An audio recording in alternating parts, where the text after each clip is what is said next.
A Pilgrimage for Brianhaw, a spiritual journey of relevance, from the ruins of Barking Abbey to Canterbury Cathedral by Lee D. Miller.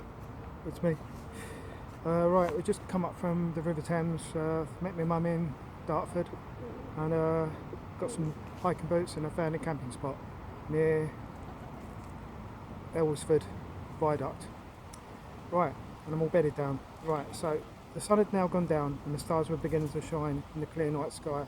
There was a little bit of a chill in the air, and so I got into bed, sitting up and absorbing the peace. I wasn't feeling at all tired by then. I'd had a second wind and actually didn't want to go to sleep. I found my transistor radio and I started playing with the tuning dial in order to find a station I liked. The reception wasn't very good on the music stations I found, and so I thought I'd check out BBC Radio 2 and BBC Radio 4 to see if there was any comedy on. I went on to remember when I was on the Offa's Dyke Trail the year before. I was camped by the foot of the Black Mountains with Miriam, and I happened to stumble across Rod Gilbert doing some stand-up on Radio 2 evening show.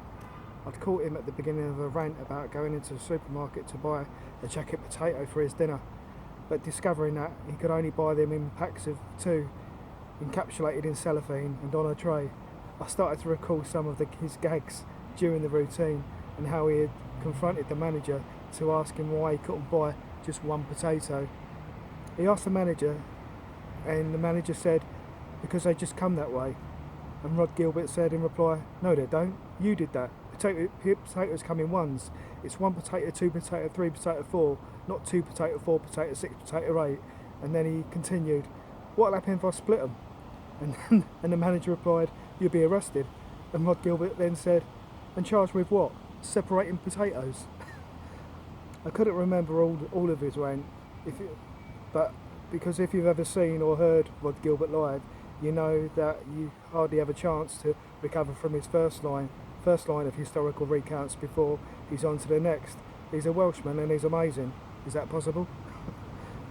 He starts off with the absurd and snowballs into a crescendo of truly farcical. It's also true and wonderfully observed, and I think that's also why I like him so much, because he highlights the ridiculous and has a word about it. The memory of that routine just cracked me up. I started creasing up and proper laughing to myself, sitting there in my tent on my own and in a poppy field.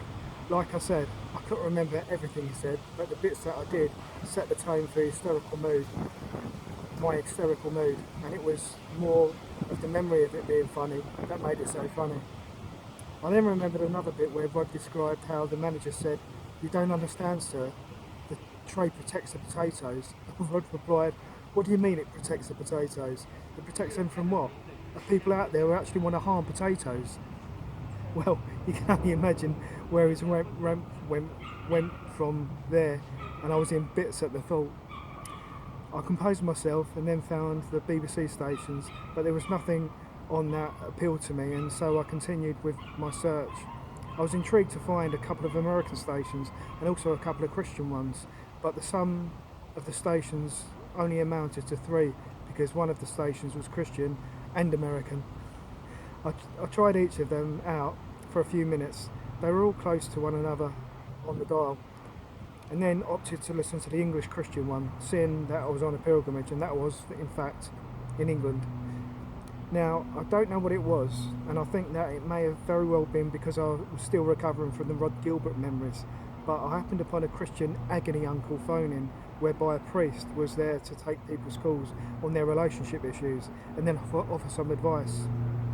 This seemed all well and good, and I thought it'll be interesting to hear what the church's take on these kind of issues would be. In any instance, I thought it would be better than Ricky Lake. So, as I listened, the first person called in and spent 5 minutes bearing her soul to the priest, explaining her predicament and asking for his guidance on what she should do to resolve her issue. All the way through, the priest was making those compassionate overtone noises across the airways, and I'm sitting there thinking about this lady's problem, considering the advice I would give to her in order to help her come to a resolution, as you do in those moments. Well, at least that's what I do, and I'm not alone in doing that, am I? As you would expect, and because of the depth of my attention, I was very interested to learn what the priest would say, being a man of the cloth as he was. She finished her story and the priest hesitated, and then he paused, and then he said, "Well, what I really think you should do in this situation is to pray. Pray to God and he will answer your prayers. I hope that's of help." And he finished. Hang on, I thought, what just happened there? I didn't miss something. Did I miss something? The lady appeared to be ever so pleased with the advice and thanked the priest profusely. There was me thinking of all the practical, psychological, emotional and supportive advice I could think of to help her get through to her situation, and the answer was praying all along. Obviously prayer helps in any situation, but I thought she might have already known that before she phoned in. Didn't she expect a bit more? Obviously not. What did I know? There was a commercial break, and then another caller came on to describe his plight, and again to gain some helpful advice. The same process ensued, and once more I thought about the problem and the advice I would give to the fellow. The description of his difficult came to its conclusion, and once again there was a pause from the priest, and before he began, "Well," he said, "what I think you should do is pray. Pray to God for forgiveness, and he shall answer your prayers." What? I thought, are you having some kind of bubble bath, mate? You've got to give the geezer more than that, surely. And then I said out loudly, "Blimey, you're having a bubble bath, mate." And I began to laugh to myself. And that's what I seriously thought.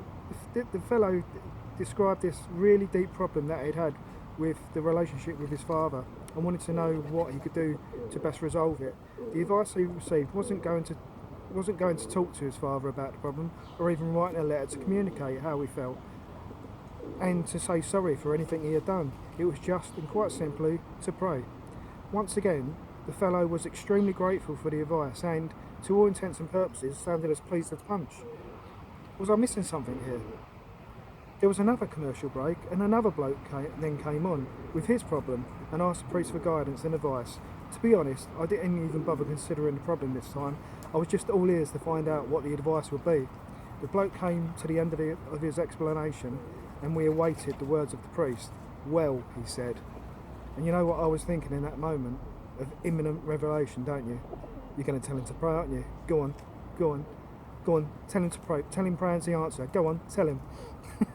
I thought with much enthusiastic expectation and anticipation. And then I heard, "What I really think you should do is pray." The priest delivered, perfectly and right on cue. I cracked up and I was in bits. I really couldn't help myself. It tickled me to pieces, it did. I missed what the bloke's reaction was, but judging by the last two callers, I'm sure he was over the moon with the advice given too. The next thing I knew, the news was on and the programme was over. I took that as a sign that it was time for me to go to bed, so I switched off the radio and tucked myself in. I know I'm going to hell for admitting that, but it was the truth. I'm likewise sorry if I've unintentionally offended any Christians during the process of being truthful here, but come on. The guy had to do better than that, didn't he? Surely he did, surely. Those poor people with their stories. You can't tell me that if you go live on the radio and present yourself as an agony uncle type, then that's all you have to do. Can you? Can you? Maybe I'm wrong. Maybe all those people wanted and needed was someone to listen to them and to tell them that everything was going to be okay. The callers certainly all sounded pleased and grateful.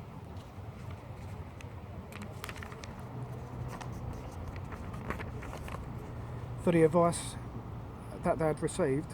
What did I know? But I reserved the right to find it funny though, because in effect it was.